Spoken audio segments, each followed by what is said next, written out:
Hello folks and welcome to our game with myself, Shane Stapleton. As always, I'm in lockstep with Michael Verney. Michael, you're on the road. Are you off with a bit of horse racing today or what's the crack? Yeah, down in Goran Park here for Tayesta's Chase, the race that stops a county. And every time I drive into Goran and Tayesta's, there's a line of traffic. And today is no different. So I've just wheeled away from him into a housing estate here. But yeah, always one of the best days of the year. You'd meet a hell of a lot of GA people down here from all ends of the country. I'll have a five-side bet with you that All-Ireland winning football manager Conor Coonan will be here. I've seen him every year I've ever been here. He's here.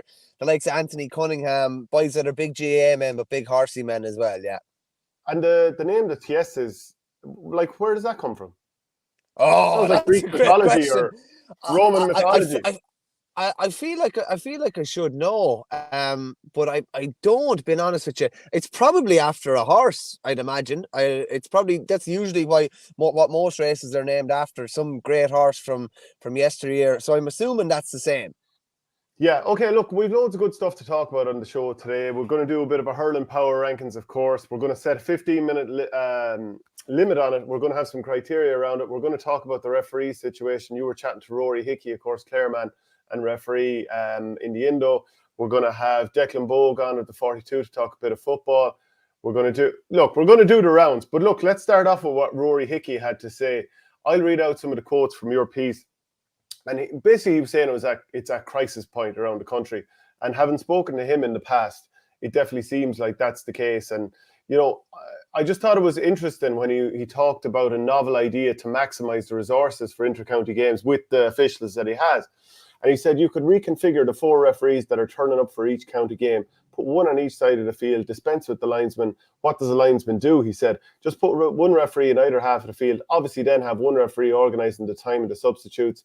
If all the referees are communicating, all I have to do is say time on, time off, and that'll look after the time issue. And the 4th guy, like they have in Aussie rules, had them standing on the sidelines. So if a referee is engaged in the corner and a schmozzle starts, he walks into the field and tells the 2 lads to step away. Or if there's a strike off the ball, he's able to come and assist the referee and walk out. I know there's a shortage, but for each inter-county game in this country, 4 referees turn up to take charge of the game, reconfigure them. They'll have to think of something breaking away from the traditional setup. God, how many days have I stood there as a linesman doing nothing? You're absolutely doing nothing. It's not feasible at club level, but it is at inter-county. And I like that idea. So, like, we've got 4 equally qualified referees there. And you see in Aussie rules, as they move from one side of the pitch to the other, different officials take over. And when so many referees have just failed the fitness test, surely this is a total way around it and get all those 13 refs back involved. Like last year, we saw David Coldrick not even been involved. He had a knock. He couldn't train right. He couldn't pass the fitness test. I mean, we've already got a crisis of refereeing. Let's sort it out. Yeah, we're already starting off the year behind the 8 ball. I also think it's a bit mad that, you know, the referees do their fitness test, you know, a week out from the league or whatever. Surely it should be far more ongoing. And, you know, if you have a problem coming up, you know, from maybe 6 weeks out or something like that, you know, you don't just throw lads in the week before a championship game and expect them to sink or swim. You know, from the duration of the season, you've seen them training, they've played games, whatever it is. So referees should probably be the same. You know, Rory Hickey was saying about the test. He just says the yo-yo intermittent test, the Bangsbo test. He just says it's not really. He reckons it's not fit for purpose for what referees do. Like, some people will give out and say that, you know, referees need to be of a certain fitness or whatever. But it's the same as you know, it's the same as with a team. You know, particularly I would think with even some good club teams, all lads aren't able to get to the same level of a bleep test or whatever. Certain lads will, you know, and I remember this from doing sprints years ago, even with the likes of Brian Wheelan and Johnny Pilkin and the likes. Some people are just cuter in the head, like, and they know where they need to be or the time, you know what I mean? And referees are the same. So maybe there's a bit more flexibility needed in that type of test. And Rory was, you know, adamant that it's no longer fit for purpose. As regards his idea about reconfiguring the 4 officials, like, it makes a hell of a lot of sense. I always am mystified looking at the league, and I remember even last year seeing, why is Fergal Horgan doing the line, you know, and in a big league game? And I understand different lads and ladies need to get their debut at it and cut their teeth at it. But surely it makes more sense for the really, really good officials that we have, that even if they're doing the line or something, that their role has a lot more responsibility than it currently has. Because as you said, like as Rory says there, like there are times where most of the time linesmen are completely anonymous. They are, and they're a non-entity really. There might be the odd controversial call here, or at least I like the fact when you see them coming in at the start of a game to make sure everyone's back behind the 45, or you see them coming in to aid the referee with wear a 65 or something like that.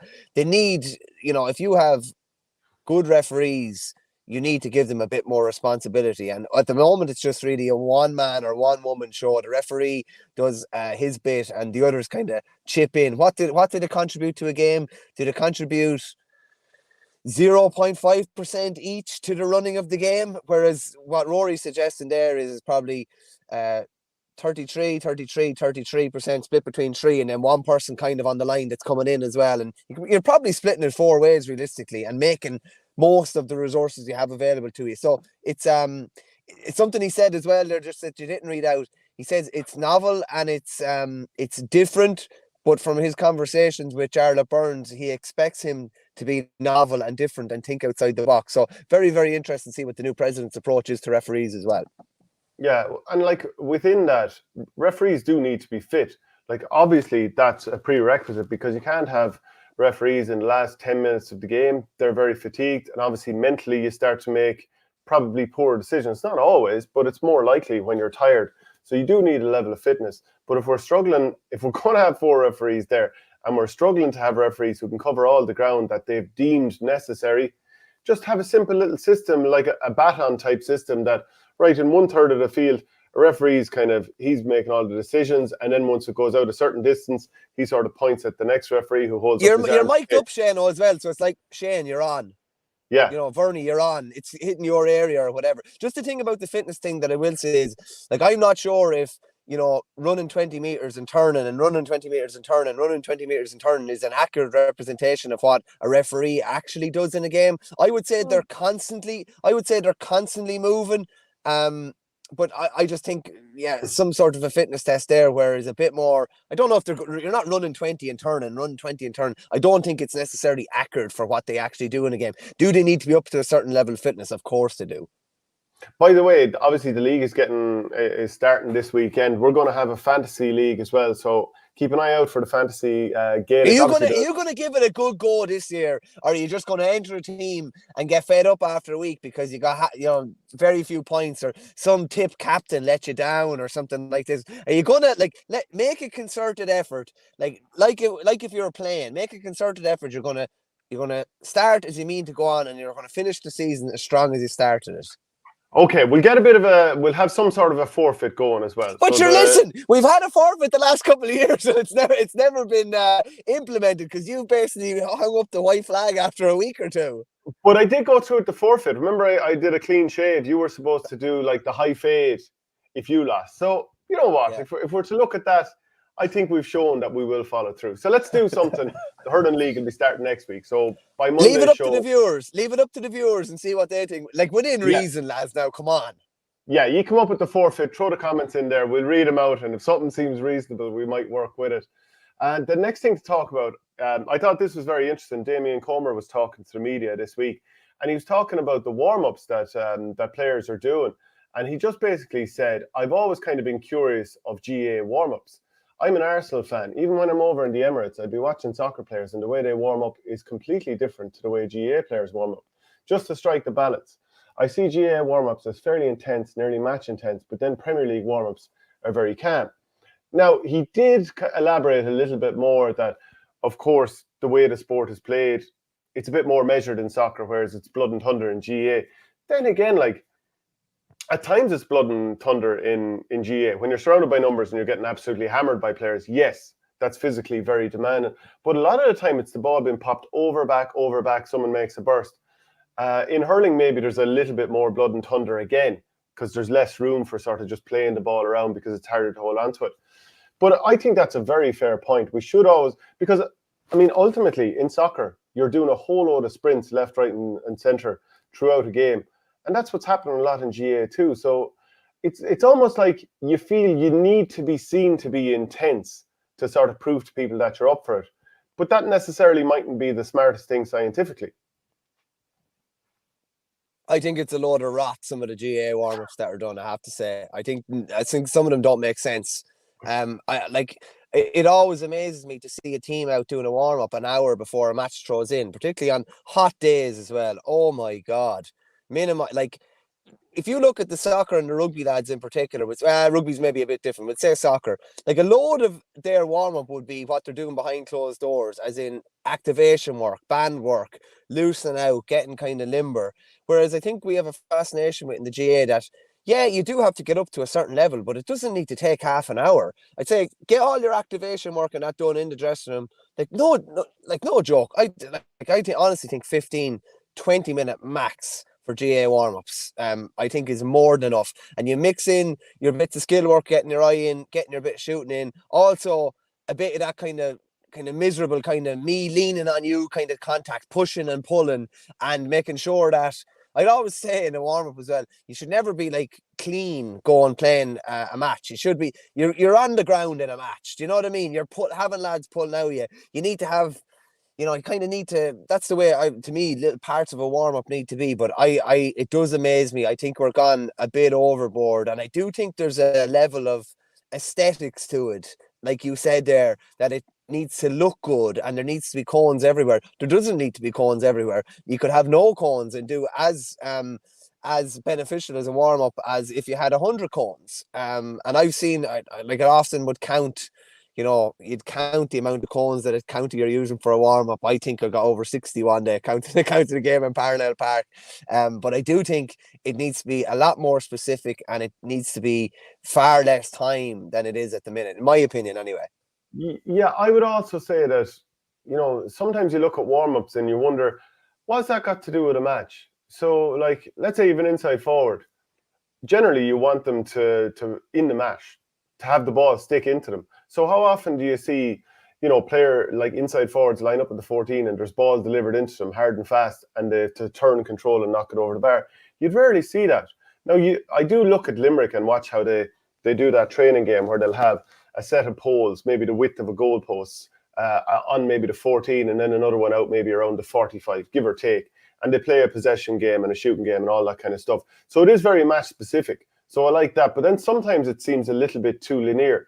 Now, the good thing about linear is when you're doing that in a drill-based scenario, it's very easy to have everyone in the one line and very quickly scan, is everyone doing this correctly? So I totally get sort of the drill-based stuff as well, because if you have everyone sort of free roaming around, it can be a little bit more difficult to tell, is everyone getting what they should be getting out of this? So it's a tricky balance, these warm-ups.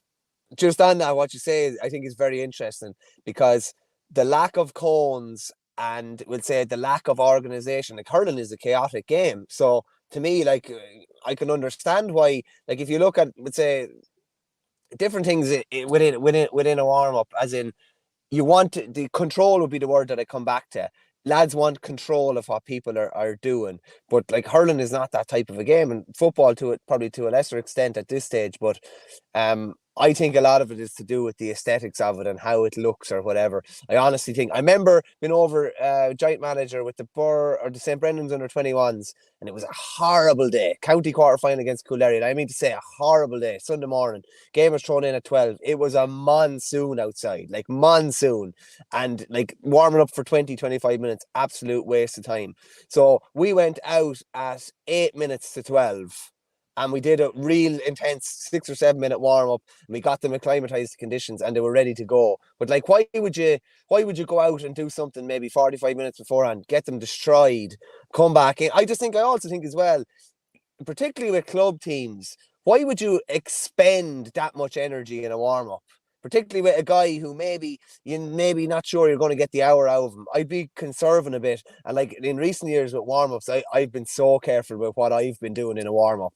I don't need to, like, it's the same as training. You do not need a 35 or 36 or whatever to do what the 20-year-old does. You just don't. I'd be really pulling the horns back in on the older lads and what they're doing in a warm-up, because if you go heavy in a warm-up, it could actually catch them in the last 5 or 10 of a game that they're, how much would you sweat in a warm-up? Sometimes you come in after a warm-up and you'd be like destroyed in sweat, and you mightn't sweat that much at all during the game. It's gas-like. So I wonder, are we actually getting lads ready for what's coming around the corner in a few minutes? Well, look, get your comments in. I just think it's one of these things that you probably do an initial bit of a puck around, a bit of activation stash warm-up, go back in, get the jerseys. Then, after you have your chat, go back out onto the pitch. And then you do some stuff where you feel like, I'm going to be ready for my second wind here. And just make sure that lads' hands are warmed up and they get a couple of hits in.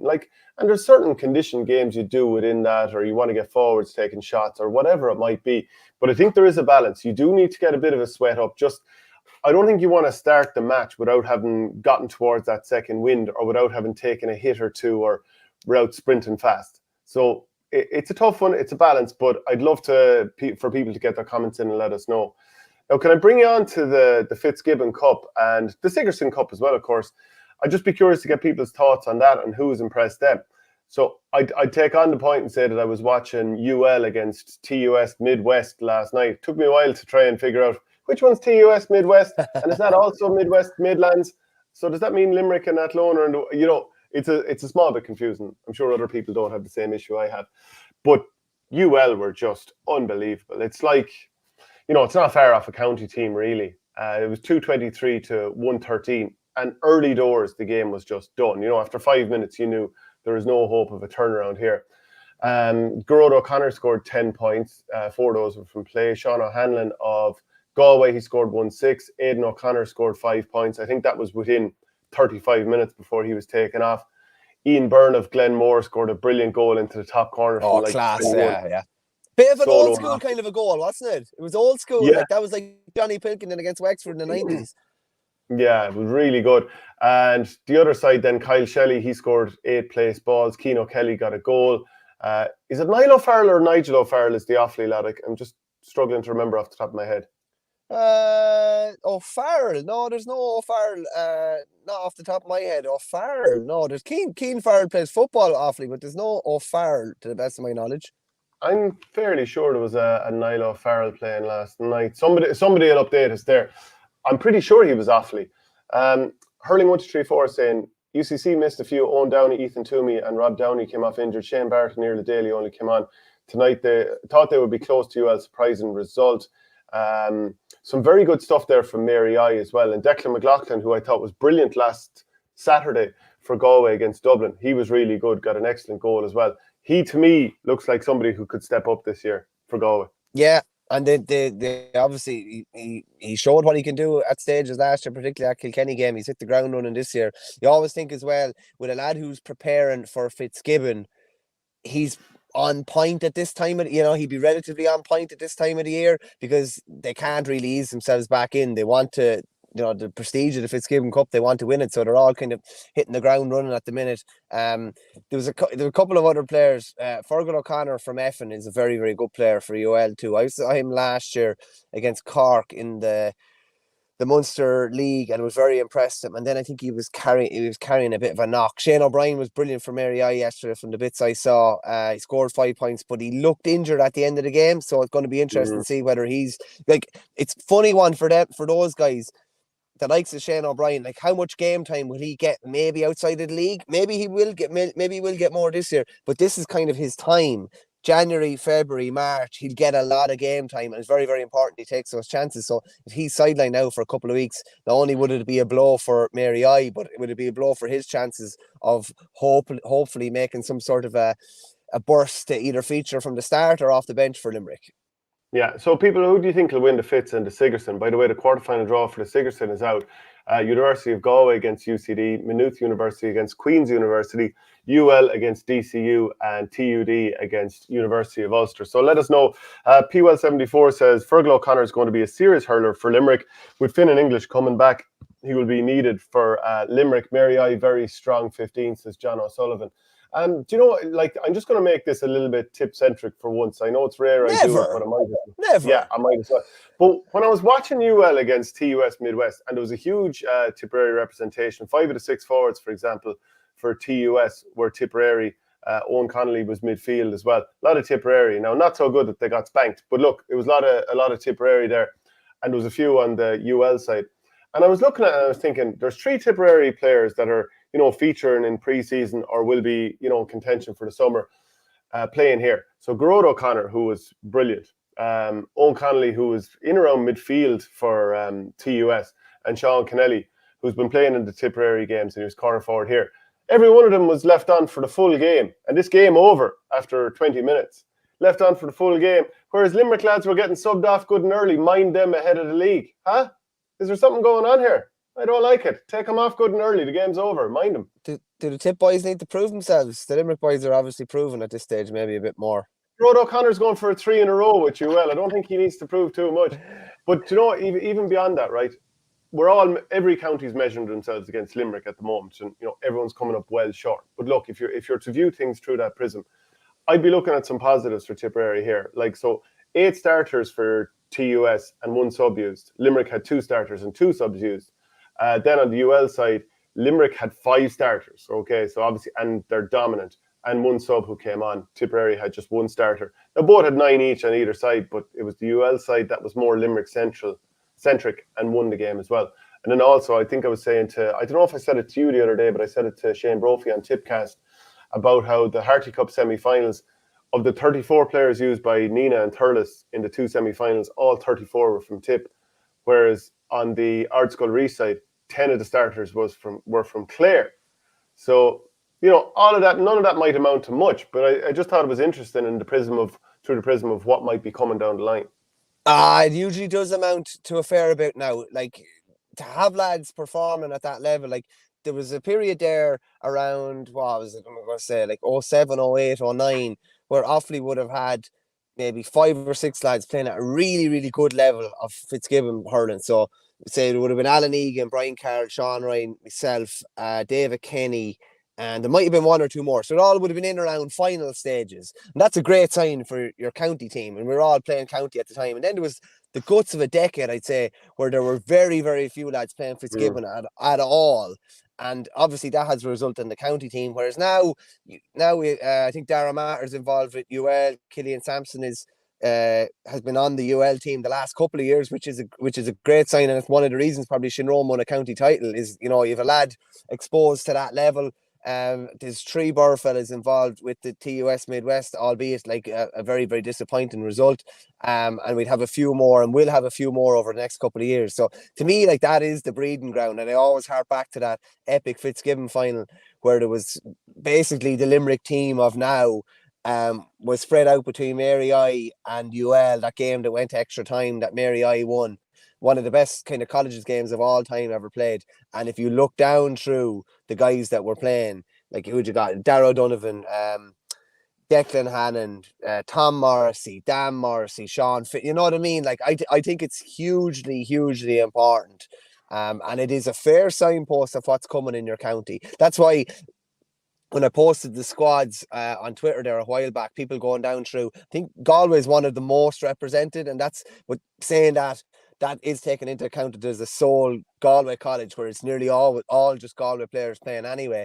But it is a fair sign of where your county's going to be at senior level in 3 or 4 years if you've been strongly represented at Fitzgibbon Cup level. Yeah, and just to clarify the full forward that I mentioned earlier, it's Niall O'Farrell from Broadford and Clare, not from Offaly. So I got that one wrong.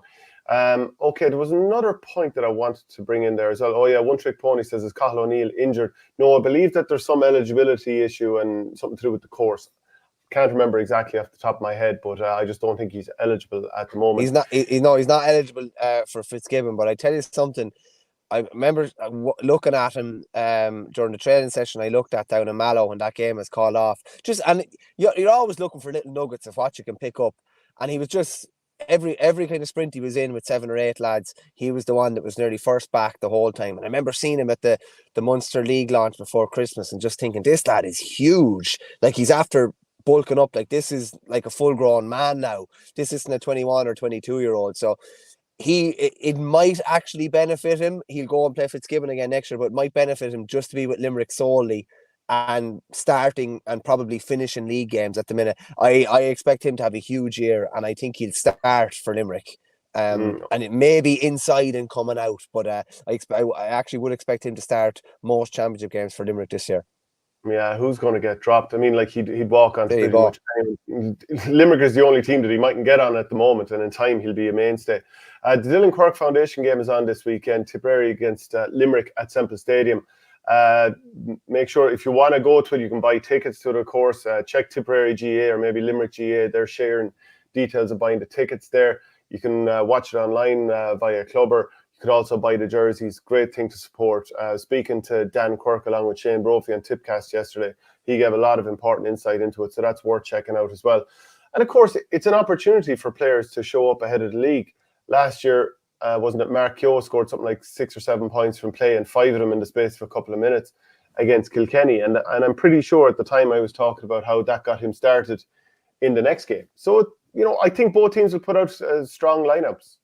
Yeah, a week out from league, and we haven't really seen any of the Limerick faces back yet. Like Gerard Hegarty was supposed to start and captain the side against Cork, that game that was called off the first, second, and third time. Dan Morrissey was the only regular starter first time out. So I'd probably expect maybe 7 or 8 kind of Limerick starters. And again, it's a real good game to test yourself, because it's you could say it's an exhibition or challenge game, but it's been videoed. Any game that's been videoed is going to be a lot of eyeballs on it and a little bit of pressure on it, which is no harm. So you'd be expecting a big crew in attendance, and even I know the Clubber have a star-studded lineup of pundits and that just for it as well. So and it's obviously for the best of causes. The only Tipperary gear or any sort of Tipperary gear I will ever have is the Dillon Quirke Foundation jersey, a lovely piece of kit. And you're obviously, as I said, you're supporting the best of causes. Yeah, okay. We're going to go on to do our power rankings very, very shortly. But just beforehand, we'll mention some of the other fixtures this weekend. Wexford against Galway is in the Walsh Cup final. They've met. This will be the 4th time in 5 years that they've met in the Walsh Cup final. Last year, Galway won by 23 points to 15. Wexford have been in every Walsh Cup final from 2018 onwards. So, I think Keith Rossiter will be hoping that they don't peak too soon, but probably no harm to get a good performance or maybe even get a win on the board. That's going to be on in Netwatch, Cullen Park. Galway are 2-1 ahead in the previous 3 finals, by the way. Keogh Cup round 3 is on this weekend. Kildare against Meath at Mangard Park. And I think it's time now to come on to our power rankings. First off, I'll read PWell74 saying Limerick don't have a serious league game until mid-March against Tip again. A lot of the big guns should be out this weekend. Nice to be considered a big gun. They're also playing their first league game in Thurles, because I think it's against Antrim Saturday or Sunday week, because I think Gaelic Grounds has been renovated or something like that. But interesting to see that they're playing their first game there. Trying to play the games in Rathkeale obviously went by the wayside with the weather on those 2 occasions. But I'd expect a strong enough Limerick outfit. And at the end of the day, like I think I think Tip were beaten in the game against Kilkenny last year for the Dillon Quirke Foundation, to the best of my knowledge. I think they were, I remember Kilkenny got a bag of goals the same day. So no doubt Tip are going to want to put up a decent showing as well. It's there's nothing on the line per se, but there's always something on the line in a county game. Okay, so let's get straight into our power rankings. Our first one of the year. Some of the teams there from last year, we might have to rejig and update one or two of the teams. But anyway, my God, you definitely have to rejig them anyway. Apart from number 1. We'll certainly have to rejig them. Yeah, look, Limerick are going to stay as is. We know that, but I'm just going to read out some of the comments that we've gotten in already from people, and keep your comments coming in. We love that. Grodo Go Rack On says Limerick 1 for now, 2 Clare, 3 Kilkenny, Cork, Galway, Tip, Dublin, Waterford, Wexford, Carlow, Antrim because of Antrim's turnover in players. K-Cat says, and I'll just read them out in order: Limerick, Clare, Galway, Tip, Kilkenny, Cork, 7 Waterford, 8 Wexford, Dublin 9, Offaly 10, Antrim 11, 12 Carlow. Tip ahead of Kilkenny as Tip drew at Limerick last year. Now I'm going to just read out some of the criteria. Normally we have it so that basically only 3 teams can get out of Munster, and a lot of people would rate all 5 of them ahead of the Leinster teams. Whether that's right or wrong, that sometimes happens. So we're thinking the province is irrelevant here. What we're looking at is talent, scope for improvement, proven ability to win, managerial credentials, and who would win head-to-head clashes.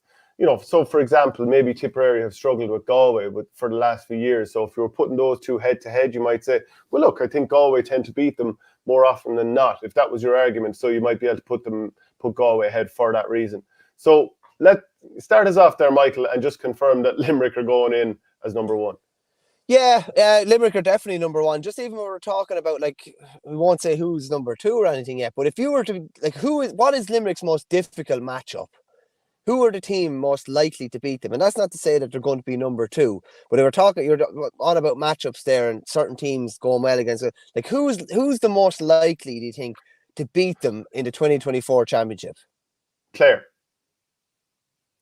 Yeah, so Clare are obviously going to have to be very, very high up, very high up in this list.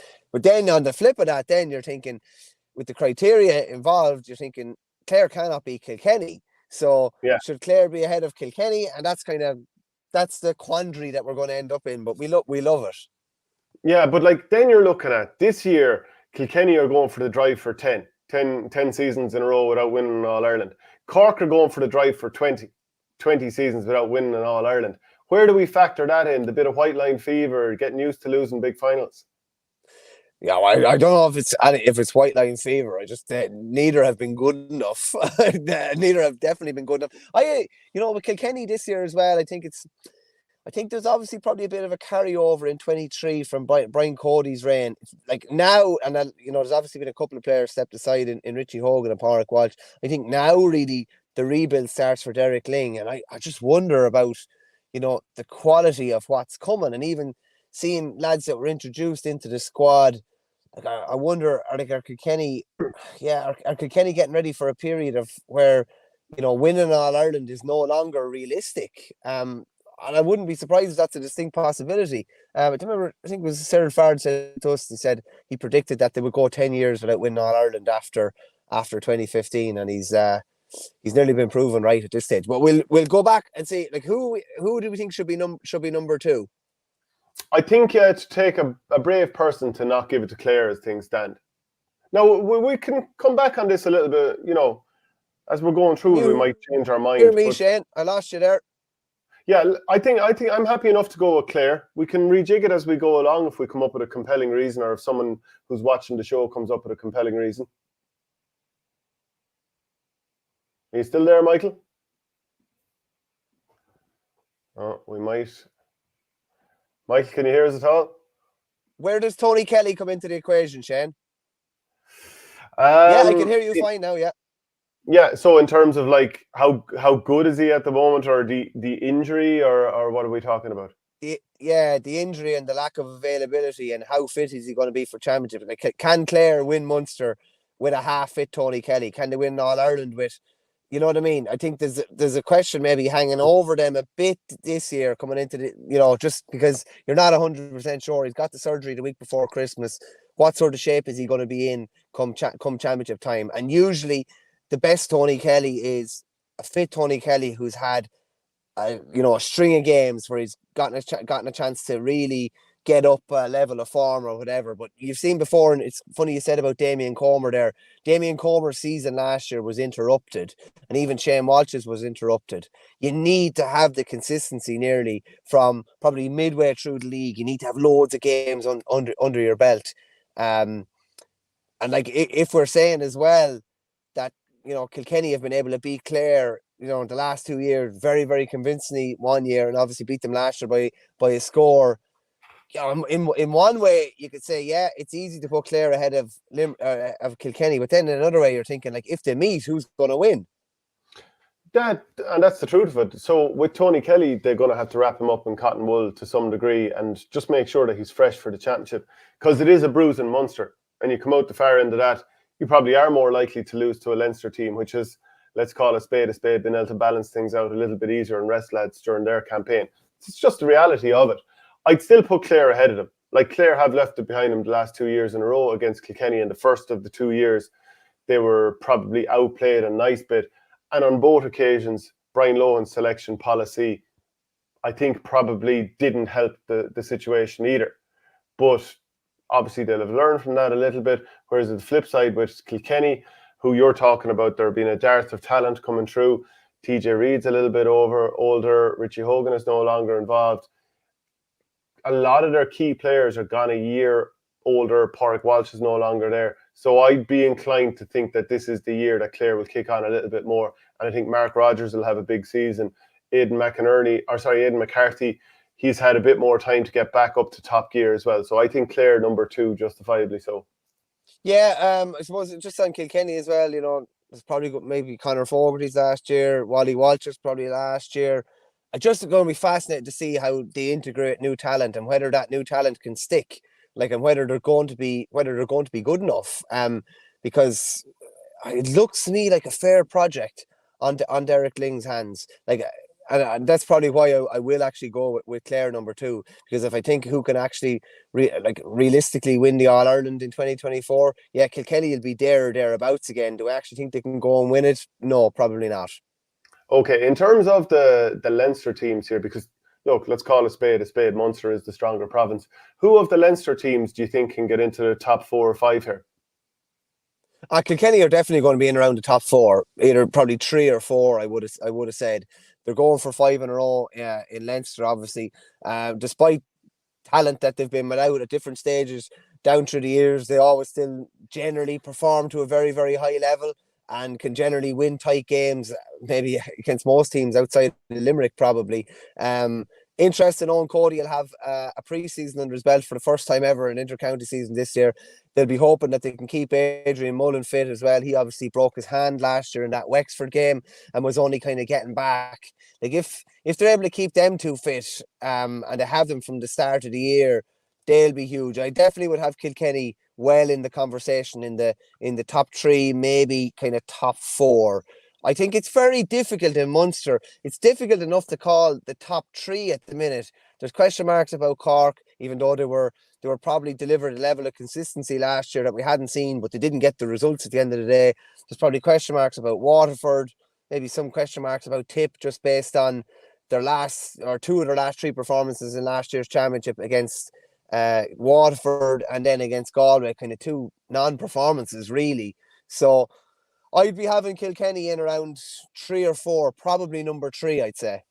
Yeah, you're on the same wavelength as me, and I'd be looking at having Galway as number 4. I think they look like they're building a bit of a panel, and I know that you can say the likes of Joseph Cooney's getting a bit older, the likes of Davy Burke, who obviously was brilliant for the club last week. You could say that a lot of those lads are maybe pushing on a small bit, but I still think there's a lot of good stuff there, and they have the edge over Tipperary the last number of years. Kilkenny have the edge over Galway. I'd be putting Tipperary number 5 just because I think Liam Cahill's done a very good job in terms of broadening his panel over the last couple of months, and we're seeing not that Tipperary are playing brilliantly. The first half against Waterford, they were desperate. Second half, when they had 14 men, very good. Some good performances in the game against Kerry.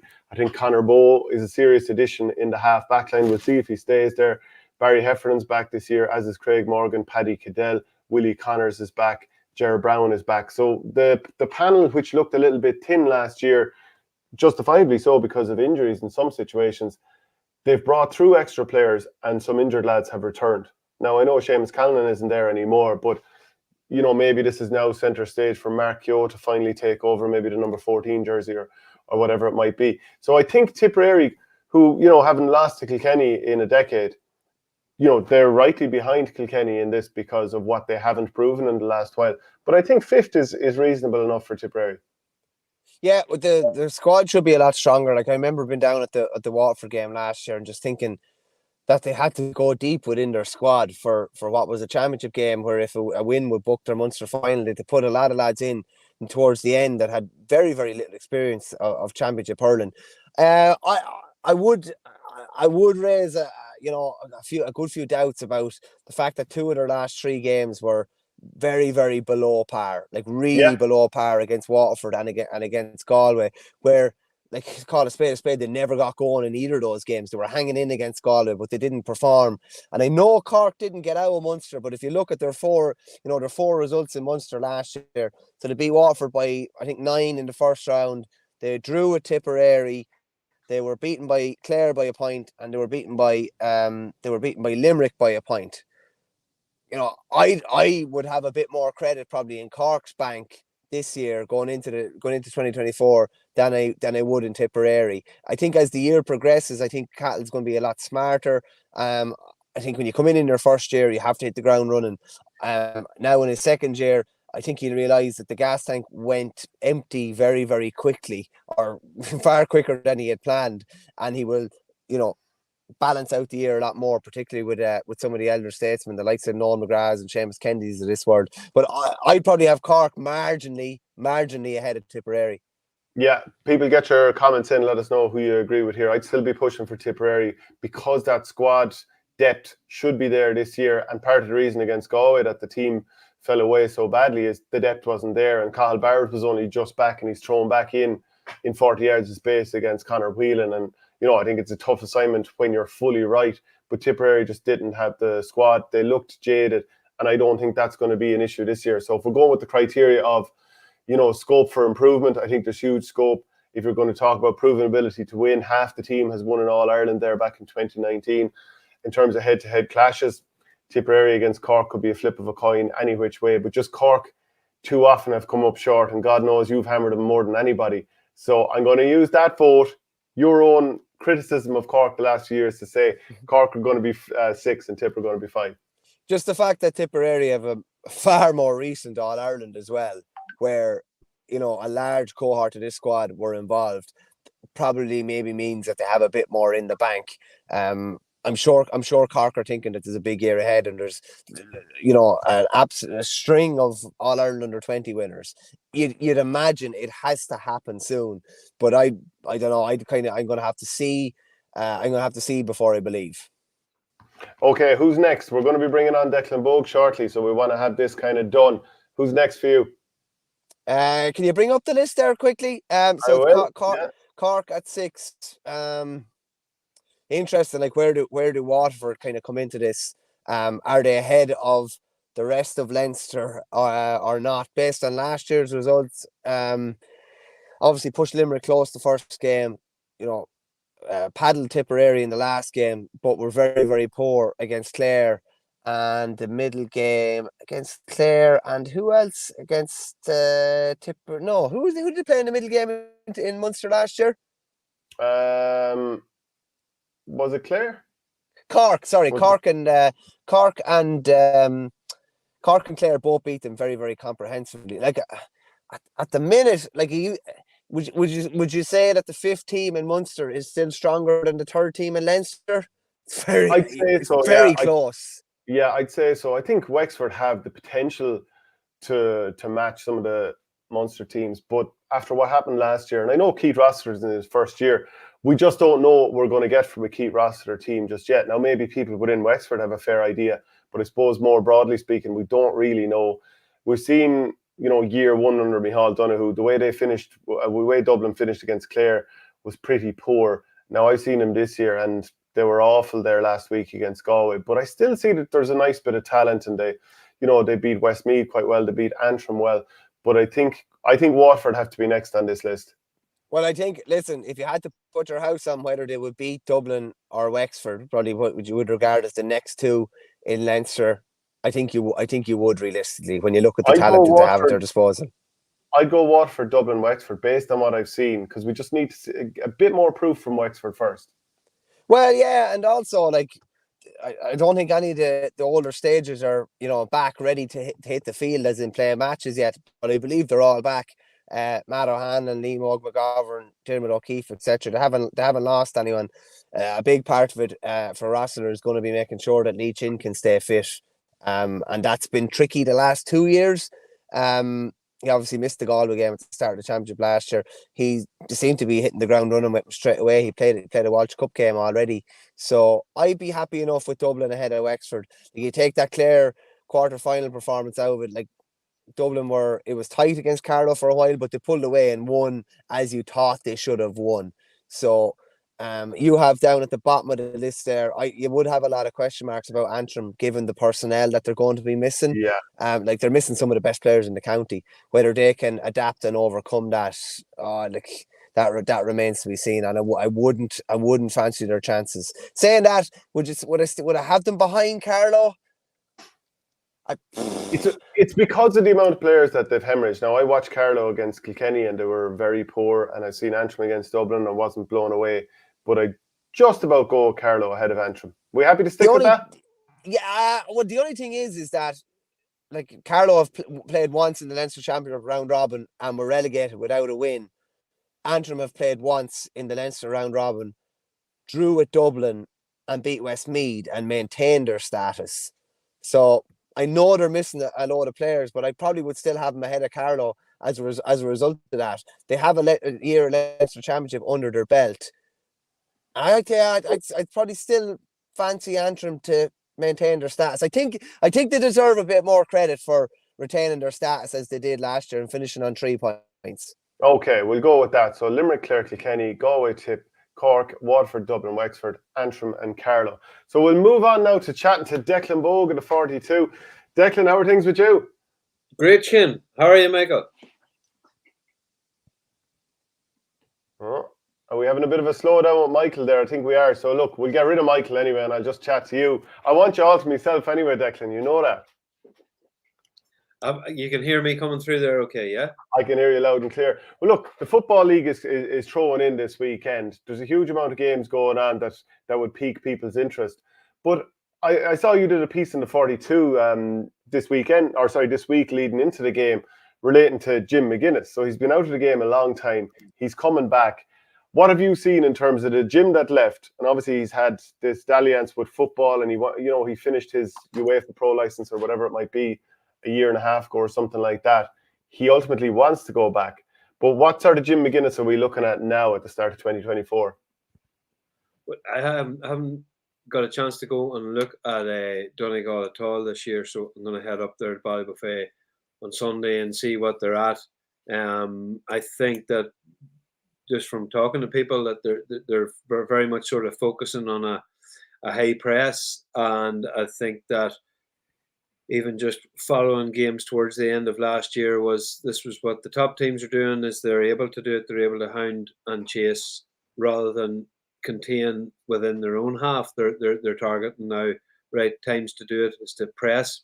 So say, for example, Glen Kilmacud game that was at recently in Newry, the final goal for Ethan Doherty, I think it was Ethan Doherty, it was Conor Glass dispossessing Andrew McGowan, because even though the teams were level, I think, at that point, but rather than sit back and say we're going to contain you and try and turn you over deep in our own half, we're actually going to go after the ball here, strip the ball, then it fell out of McGowan's grasp.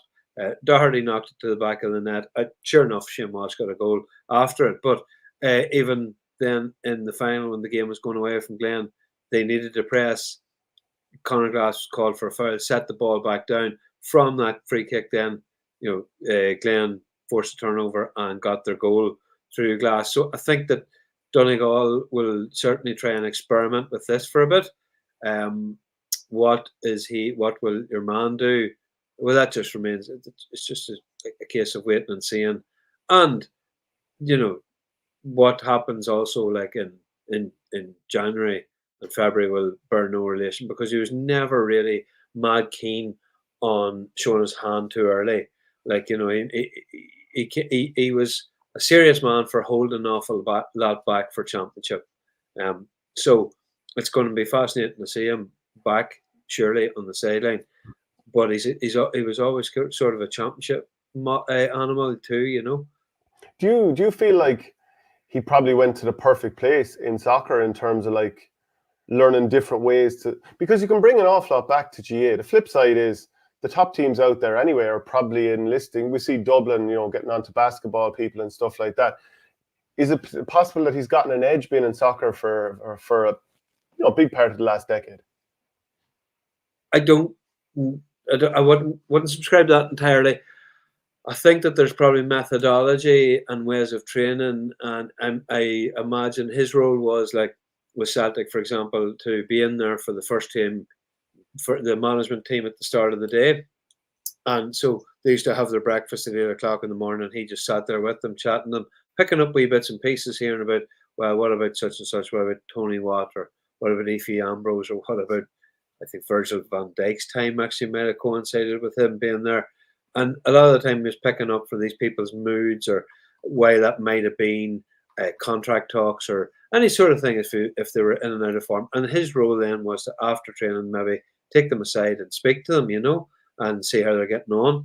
Then that evolved to being youth coaching. Now, I've no doubt that when you're sort of rubbing shoulders with people who are doing it all the time, and it's professional, and it is the 8 to 3 o'clock job or whatever. I've heard of managers now in soccer that simply their day never ever ends till about midnight every night, and then they're back into the office at 6 or 7. So there's bound to be a huge amount of processes, certainly, that he's picked up on. But I will say this, like, when you're gone from something that far and you're been living abroad, you know, for a part of it, for a good part of it anyway, right?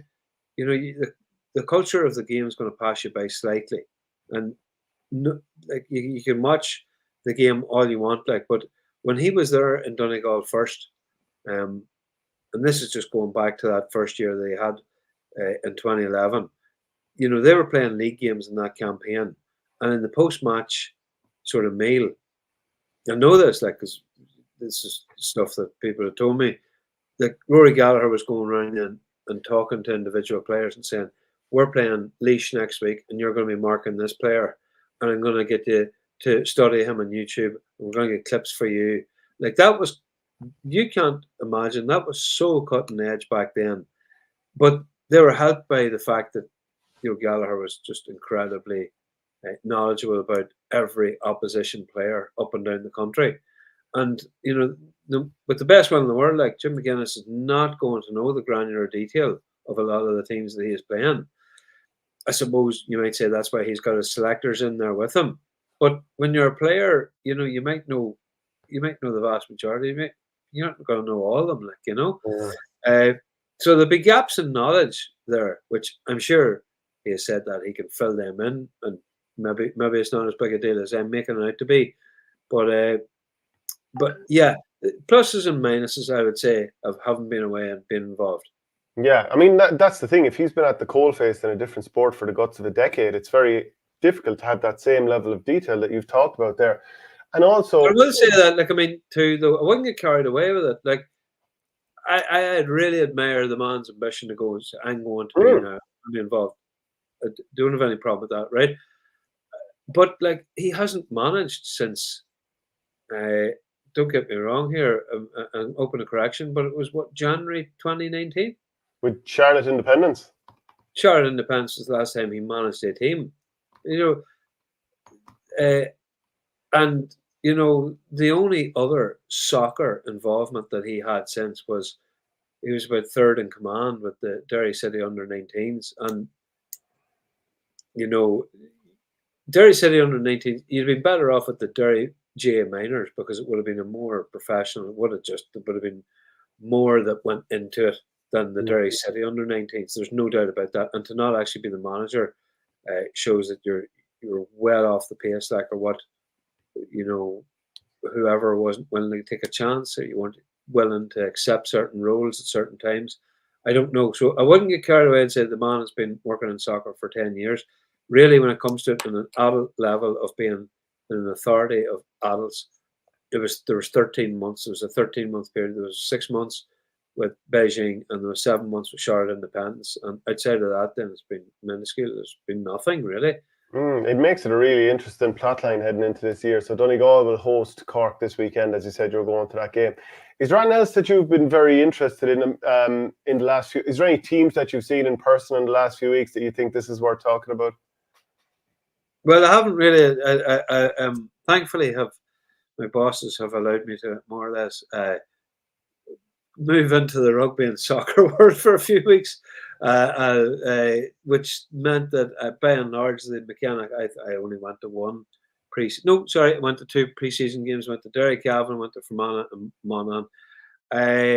Obviously, there's going to be, when you're up here, there's always going to be a fascination of what Tyrone are up to or Derry are up to. But I suppose Dublin, they're going to have to take a look at, say, maybe Theo Clancy from Kilmacud and see if he can fill in for Davy Byrne.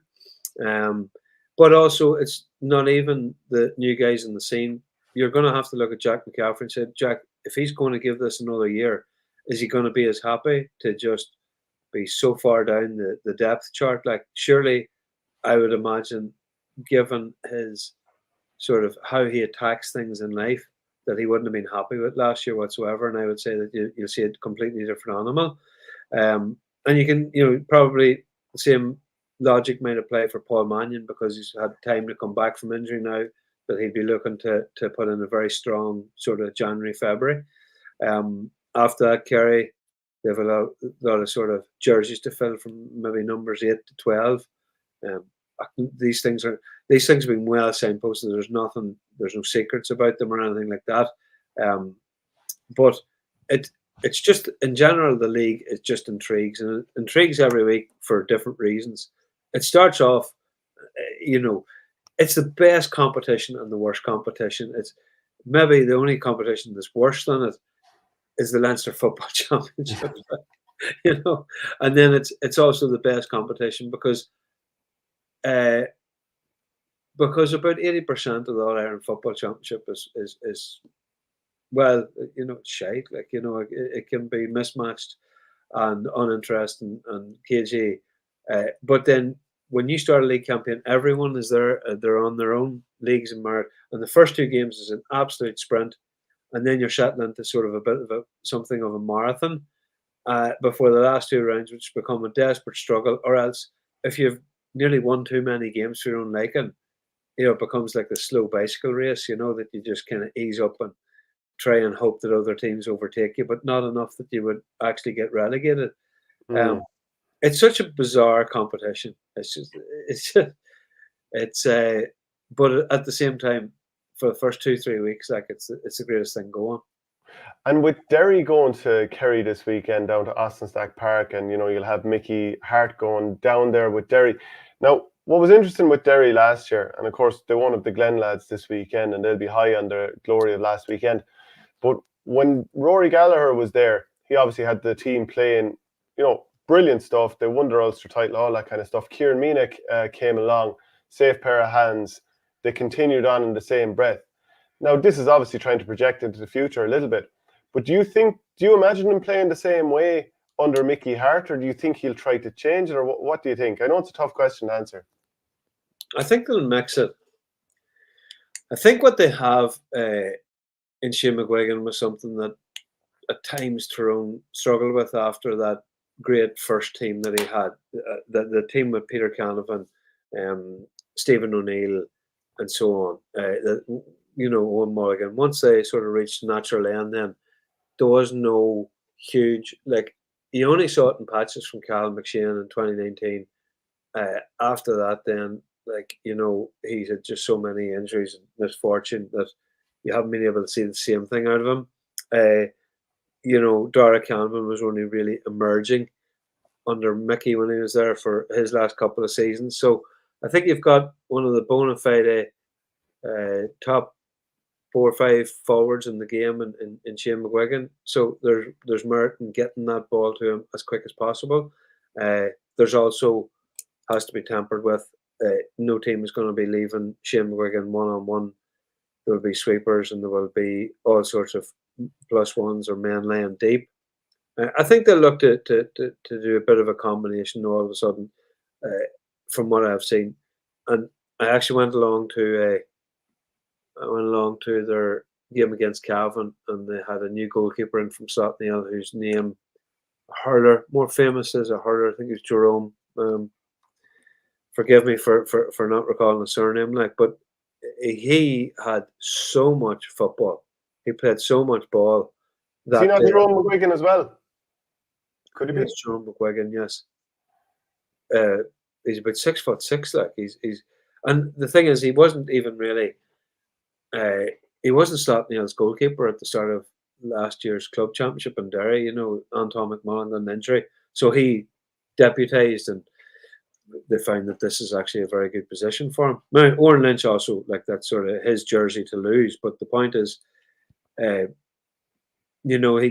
gave game time to 27 different players, and like under Rory Gallagher, like Derry were putting on subs and taking off subs then in extra time, like in Ulster finals and different things like that. Like, they had a very, very thin panel, and they got very lucky, I think, at times with the lack of injuries that was occurring around the panel. So certainly, like, you look at someone like they have lads coming through and challenging for positions and just shaking it up. Like, their defence is rock solid, like, but the return of Aaron Bradley is going to be a huge boon to them too.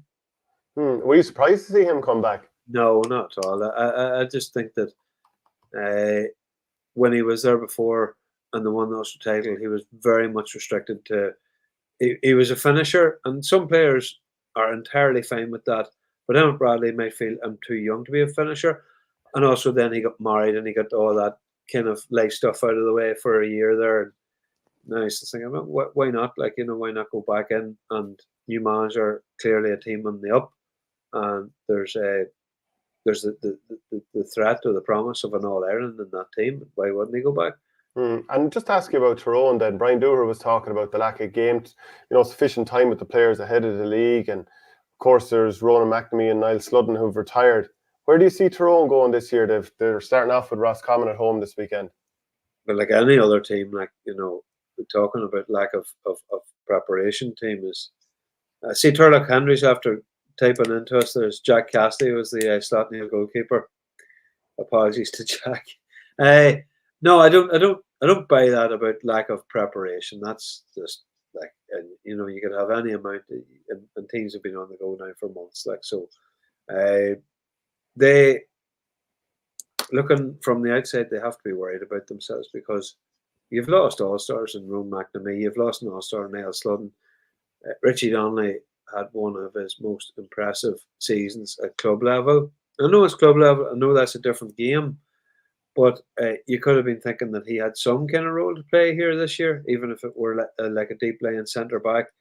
His football was top notch, but he, for one reason or not, he doesn't fancy it. He's taken a year out, and you just have to hope. Really, there's a little bit, or maybe Conor Myler, right? I'm trying to think of other names here. I don't want to make myself look foolish here, but the sort of 21 All-Ireland team was built on the back of the 2015 under-21 team. And I'm not sure how many more of those boys really are whatever has happened, or that they've just faded slightly, or just the edges come off their game a small bit, or retirement. But like that generation now is actually, it's whittled away to what you're left with is Frank Burns, Kieran McGeary, whose form just hasn't been the same since won Player of the Year. Conor Myler. Sorry? Hampsey was on that 2015 team. He was on that. But even Hampsey's form is, he got an awful time from Ben O'Carroll last year. He's getting damage done to him that he didn't get done in previous years, And I just think now that there's a group of under-20s there that were very successful again. Like, they have an unbelievable amount of footballers in Tyrone. And that will always be the case. Like, and then even you go down to the colleges, I think there was 3 Tyrone. In Tyrone, when St. Joseph's Donegal won their level, Omagh have won a recent Hogan Cup. Like, you've got young Callum Daly, who's going to be a superstar. You've got St. Joseph's Donegal. I think there was 3 that made it the last 4 there of the McCrory. I should keep a tighter eye on these things, but the point is, you've got young Cush, Adrian Cush's son, Connor, I think his name is coming through. Sean O'Donnell from Trillick, the guy who hit the goal against Scott St. just before half time. Like, now he's another, believe it or not, he's a cousin of the Canavans. And he's going to arrive. He got some time last year, but I think he's going to be a regular starter. I think he's just going to be the new Rory Brennan for them, Okay, and then just before I let you go, Damien Comer was chatting to the media this week, and he was talking about Galway flopping. Initially, they lost that All-Ireland group phase game to Armagh, which meant the following week they had to play at Mayo. They lost. And he said something just didn't click with us. I didn't play any of the league. Shane Walsh was missing for a good bit of it. Sean Kelly missed a few games as well. A lot of the younger lads stepped up during the league. Then when injuries kicked in, we just didn't seem to get the balance right, or we just didn't seem to collect together as well as we probably did the year previous during the run to the All-Ireland. Our scoring efficiency was probably below where we wanted it to be. But just those 3 guys alone, them not humming and being fit all season, surely that's the difference between Galway challenging and not. And then you've also got Liam Silkles back. Like, what a player. And Kieran Malloy.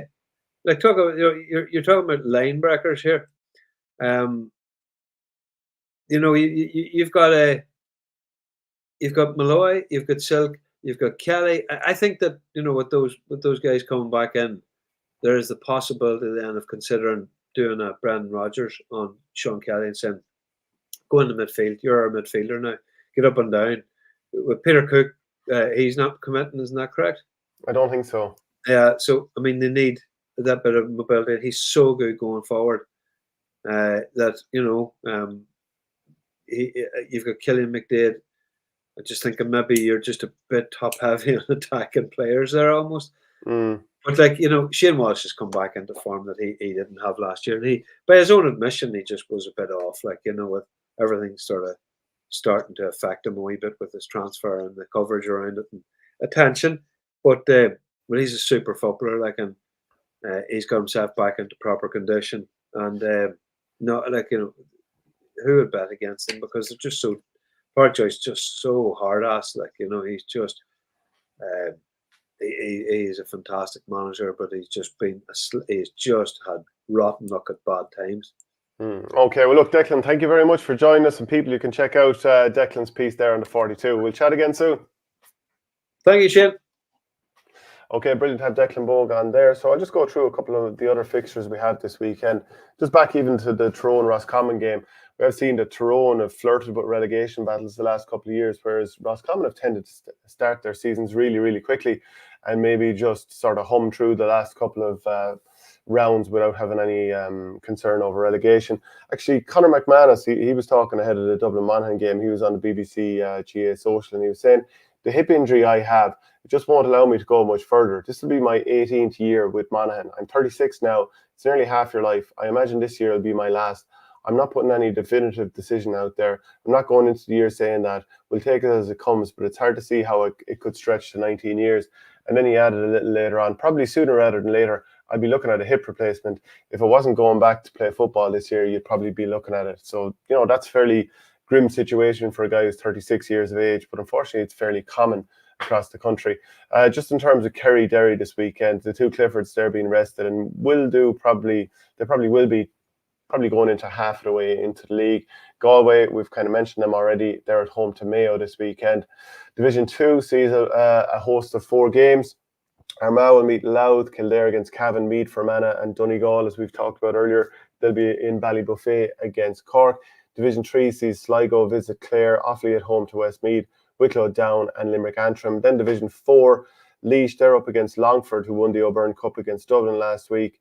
Longford were relegated from Division 3 last year. They'll be hoping to go the other direction this year.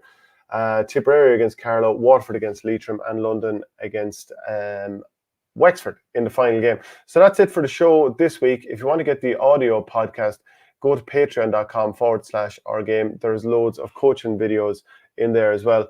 Also, if you want to host a coaching clinic, get on to us at events@ourgame.ie. The same with the club fundraisers, and we'll look after you. That's it for the show this week. We'll be back again next Monday with plenty more, and we'll chat to you then.